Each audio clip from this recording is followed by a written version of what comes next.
మహాశివరాత్రి రోజు భక్తులంతా కూడా ఉపవాసం జాగరణ చేస్తూ ఉంటారు. అంతేకాదు చిలకడ దుంపలను కూడా చాలా వరకు కూడా తీసుకుంటూ ఉంటారు. మరి మహాశివరాత్రి రోజు ఖచ్చితంగా చిలకడ దుంపలు తినాల్సిందేనా? జాగరణ అలాగే ఉపవాసం తర్వాత ఈ చిలకడ దుంపలను తింటే కలిగే ప్రయోజనం ఏంటి తెలుసుకుందాం.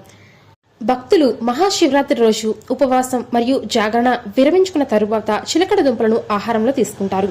ఎందుకంటే దీనిలో ఆరోగ్యకరమైనటువంటి ప్రయోజనాలు చాలానే ఉన్నాయి. శివరాత్రి రోజున భక్తులు ఉపవాసాన్ని ఆచరిస్తూ ఉంటారు. ఆ రోజున చిలకడ దుంపలను తినడం వలన వారు ఎక్కువసేపు శక్తిని కలిగి ఉంటారు. అంతేకాదు జాగరణ చేసేటప్పుడు భక్తులకు నిద్ర కూడా రాకుండా ఉంటుందట. ఈ దుంపల్లో అనేక రకాలైనటువంటి విటమిన్లు, క్యాలరీలు అధికంగా ఉన్నాయి. అంతేకాదు శరీర బరువును కూడా తగ్గిస్తుంది. అధిక బరువుతో బాధపడేవారు కూడా ఈ చిలకడ దుంపలను ట్రై చేయవచ్చు. తక్కువ క్యాలరీలు, ఎక్కువ పీచు పదార్థం కలిగి ఉంటుంది. దీంతో కడుపు నిండిన అనుభూతి కలుగుతుంది. ఎక్కువసేపు శక్తిని అందించడమే కాకుండా నీరసం, అలసట తగ్గిస్తుంది. మరి అటువంటి చిలకడ దుంపలను మీరు ఉపవాసం దీక్ష ఉన్నటువంటి ఆ రోజున గనక తీసుకున్నట్లయితే మీకు ఎటువంటి అలసట అనేది రాదు.